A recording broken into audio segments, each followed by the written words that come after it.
بسم الله الرحمن الرحيم، والصلاة والسلام على أشرف المرسلين.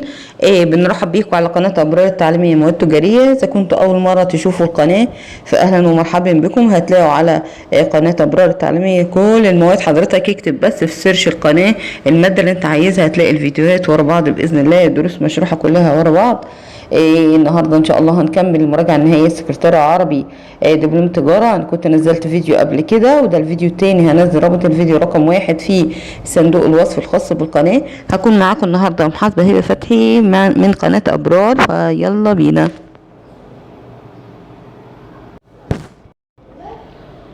حكمه اليوم: لا تجعل تحديات الحياه تسرق منك احلامك، تعلم منها وستجدها أفضل أصدقائك. ده كان حكمة الملاكم محمد علي كلاي، الله يرحمه ويجعل مثواه الجنة. يلا بينا نشوف الدرس. ده إعلان طبعا للحجز مع أكاديمية أبرار التعليمية أونلاين علشان عمل المعادلة، والمعادلة بتتعمل اللي جايبين 70%.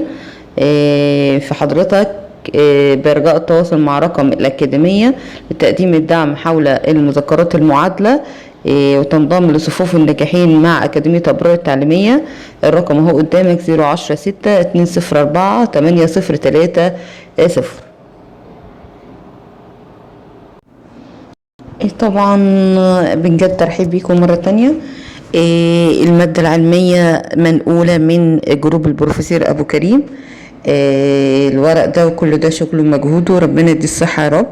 انا ما اتشرفتش بيه، بس هي المادة العلمية كلنا بنستفيد منه طبعا، ولا ينكر فضله الا جاحد، رغم ان انا ما اتشرفتش بيه ومش معرفوش معرفة شخصية. السؤال التاني: في اول ابريل 2013 اودع العميل البروفيسور أبو كريم وعنوانه حي الزهراء القصير البحر الأحمر مبلغ 10,000 جنيه لدى البنك الأهلي المصري فرع القصير لمدة سنة كاملة بمعدل 20% سنويا.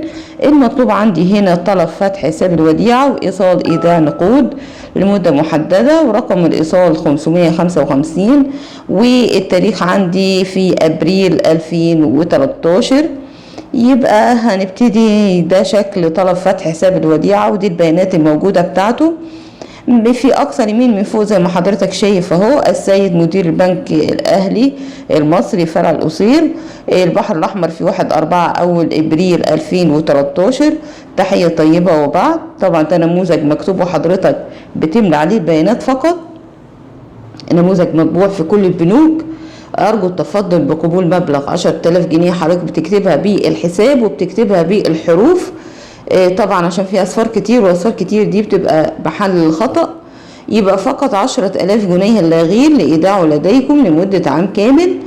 طبعا هنا الوديعة دي محددة المدة، وفي وديعة طبعا وديعة محددة المدة يعني مش بتتفك غير بعد نهاية العام. يبقى طلب فتح حساب وديعة يعني أنا أحط فلوس في البنك هجمدها وانا اللي بحدد المده. البنك بيديني اختيارات، ممكن احط وديعه لمده 5 سنين 6 سنين 4 سنين زي ما انا عايزه، فبتبقى المده محدده في الطلب لمده عام كامل اعتبارا من 1/4/2013 وتستحق في 1/4/2014 بفائدة سنوية بمعدل 20% سنويا.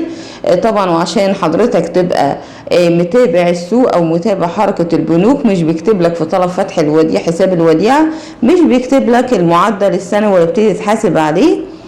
وقد اطلعت على كل الشروط المنظمة لها. اسم العميل اهو قدامك، وعنوانه في حي الزهراء في القصير في البحر الأحمر، وتفضلوا بقبول فائق الاحترام. وطبعا العميل بيمضي على الطلب.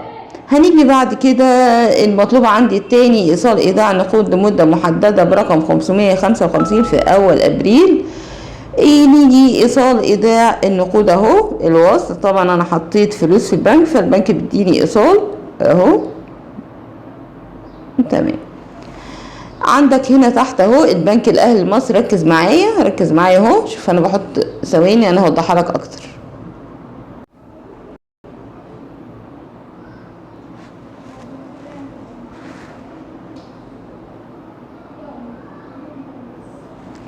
وتاريخ الاستحقاق في 1/4/2014 سنة، هيقعدوا سنة. فائدة معدل 20%. طبعا بحدد قيمة الفايدة، باخد 10,000 جنيه بضربها في 20 على 100 في 1 سنة طلعت لي 2000 جنيه. يبقى الفلوس بدل ما هاخدها 10 تلاف جنيه هاخدها 12 ألف جنيه.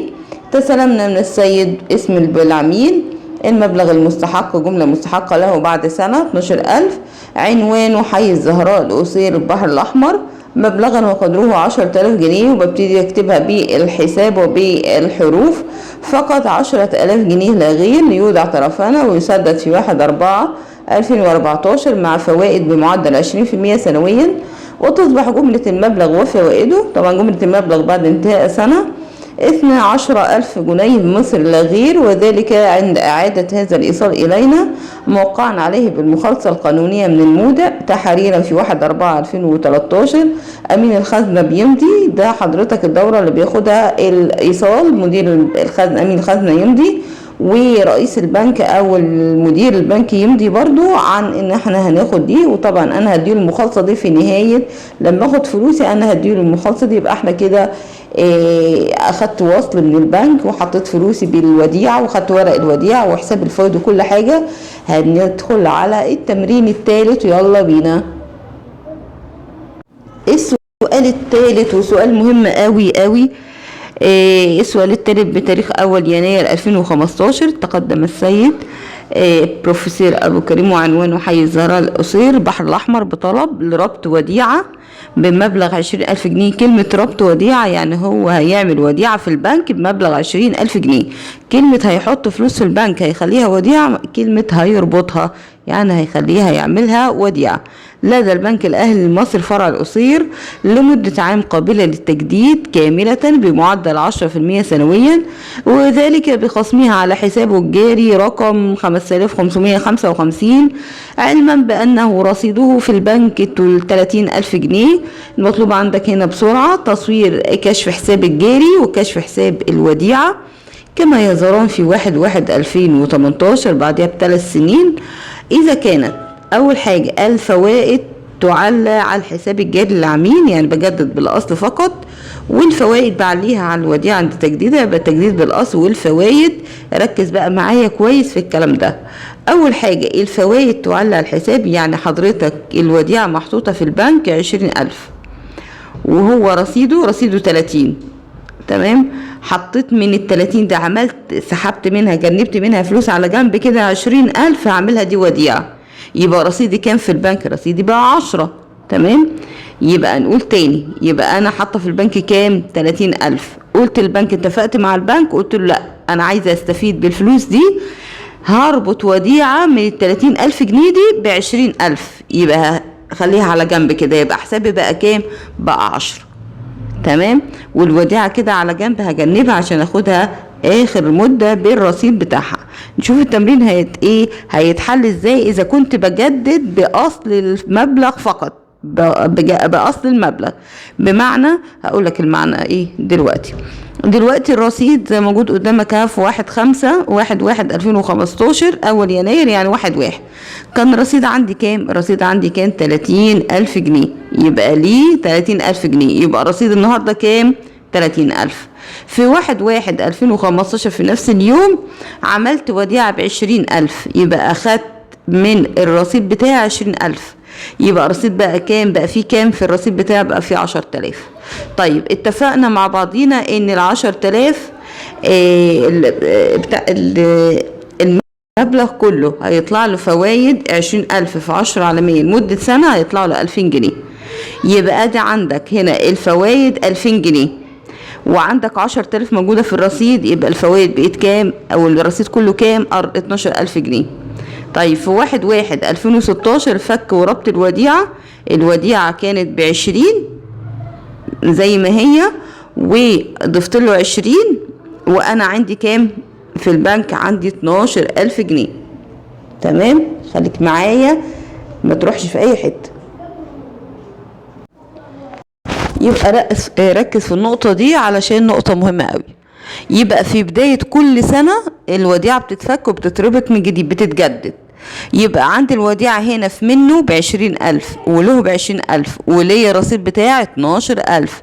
في 1/1 بعديها بسنة تطلع لي الفوايد 20,000 في 10 على 100 في 1 طلعت لي 2000 جنيه. يبقى 2000 جنيه زائد رصيد 12,000 عندي، يبقى رصيدي بقى 14,000. في 1/1/2017 الوديعة برضو اتفكت وهتتربط تاني، هتتجدد يعني. يبقى هي ب20,000 زي ما هي موجودة الوديعة أو المبلغ اللي أنا مجمداه اللي اسمه الوديعة ب20,000 زي ما هو، ورصيدي 14,000. في 1/1/2018 هيطلع لي يعني الوديعة برضو 2000 جنيه، هزودهم على حسابي 14,000، يبقى حسابي هنا كام؟ 16,000. في 1/1/2018 كده الوديعة بتاعتي 3 سنين كده خلاص انتهت، تمام. فهفك الوديعة واخدها هي والفوايد بتاعتها. يبقى الوديعة بتاعتي موجودة عندي 20,000 والرصيد 16,000 اللي هو اخر رصيد للوديعة في 1/1 للفوايد في 1/1/2018. هوريها لك حالا، ركز معايا. ادي 16,000 اهي اللي انا ظلمتها خالص. 16,000 وزائد 20 تمام هيديني 36,000. هوريها لك.